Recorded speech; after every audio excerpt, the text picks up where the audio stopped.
Every morning, at exactly 6:40 a.m., a single dad stopped his car on the same quiet street corner. And every morning he helped the same woman.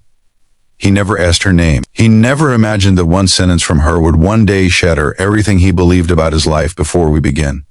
If stories about kindness, humanity, and quiet moments that change lives speak to your heart, please take a second to subscribe, like, and comment. You're watching Kindness Lights, a channel where small acts of kindness lead to powerful stories. Now, let me tell you this story. Mark Reynolds never planned to be a single father. Life had handed him that role suddenly, cruelly, on a rainy night 3 years earlier, when a drunk driver crossed the center line and ended his wife Emily's life in seconds. One moment she was laughing about their daughter's missing shoe, and the next, Mark was standing in a hospital hallway holding a plastic bag with her wedding ring inside. From that day on, Mark's world shrank. It became just him and his daughter, Lily. Lily was 6 years old now, bright-eyed, curious, and carrying a kindness that sometimes hurt Mark's heart because it reminded him so much of Emily. Every morning, Mark woke before sunrise, made pancakes or oatmeal, braided Lily's hair as best he could, and drove her to school before heading to work at a small construction firm outside town. The mornings followed the same routine, except for one thing. At the same street corner, near the old pharmacy, with peeling paint and a faded sign, there was always a woman in a wheelchair. She looked to be in her late 30s or early 40s. Her blonde hair was usually tied back neatly, and she wore simple clothes, nothing fancy but always clean. What stood out wasn't her wheelchair. It was her posture.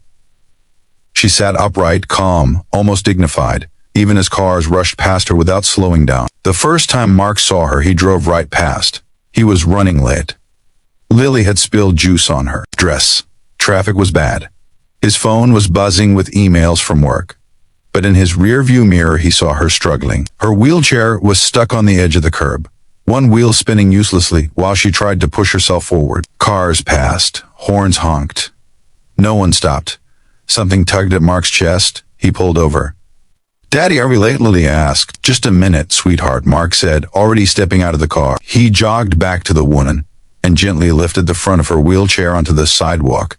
It took less than 10 seconds. "Thank you," she said softly, her voice calm, grateful, but not embarrassed. Mark nodded, waved it off, and hurried back to the car. That should have been the end of it. But the next morning she was there again, and again her wheel caught on the curb. This time Mark didn't hesitate. He pulled over automatically. "Good morning," she said with a small smile. "Morning," Mark replied. It became routine. Every weekday morning, Mark stopped. Sometimes she was stuck. Sometimes she was just waiting patiently, knowing he would help her down the curb so she could cross the street safely. They didn't talk much.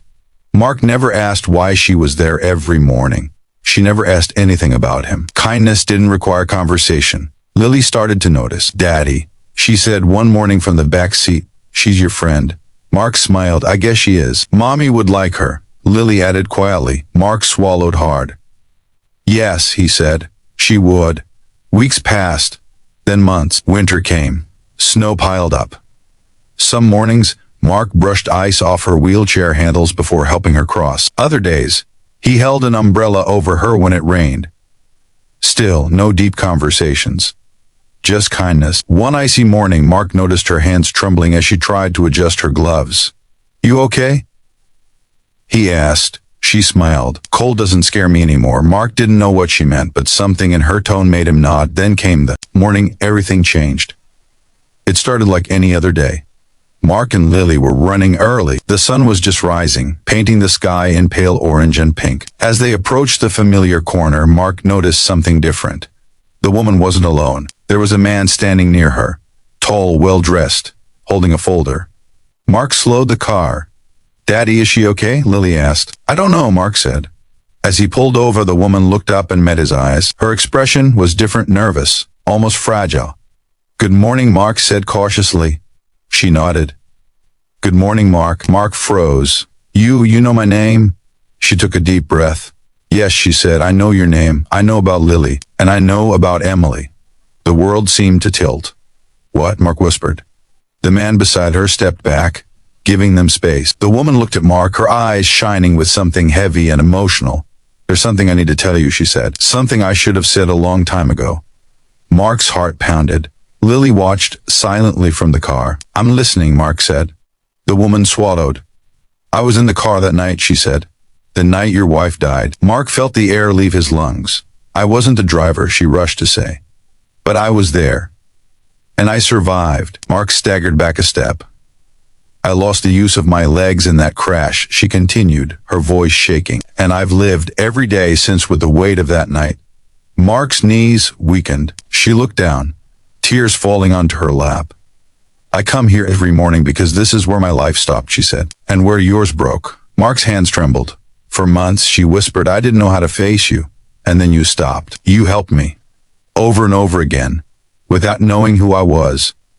Silence wrapped around them. I thought, she said, if you ever knew the truth, you'd hate me. Mark felt anger rising, confusion, pain, grief. But then Lily opened the car door and stepped out. She walked toward the woman and held out her small hand. Daddy helps people, Lily said simply. Mommy did too. The woman broke down. Mark closed his eyes. In that moment, he realized something powerful. Kindness didn't erase the past, but it changed the future. Mark took a deep breath. I don't hate you, he said quietly. I hated the accident. I hated what it took from us. But I don't hate you. Tears streamed down her face. You didn't know, Mark continued, and neither did I. But every morning we chose kindness anyway. The man beside her cleared his throat. My name is Daniel, he said. I'm her attorney. She's been trying to reach you, to apologize, to help. Mark looked at the woman. Help how? She lifted the folder. I've been saving, she said. And I filed a settlement claim, not for me. For Lily. Mark shook his head. You don't owe us. I do, she said gently. Not because of guilt, but because of gratitude. Weeks later, Mark watched Lily run across the playground laughing. The woman, her name was Sarah, visited sometimes. They talked now. About grief. About healing. About forgiveness. Mark didn't sleep much that night after dropping Lily at school. And somehow making it through work, his mind kept returning to that street corner. To Sarah's words. To the way the past had risen up without warning and grabbed him by the throat. I was in the car that night. Those words echoed again and again. At home, after Lily fell asleep clutching her stuffed rabbit, Mark sat alone at the kitchen table. Emily's photo still hung on the wall. He hadn't moved it in 3 years. Some wounds felt safer when left untouched. He stared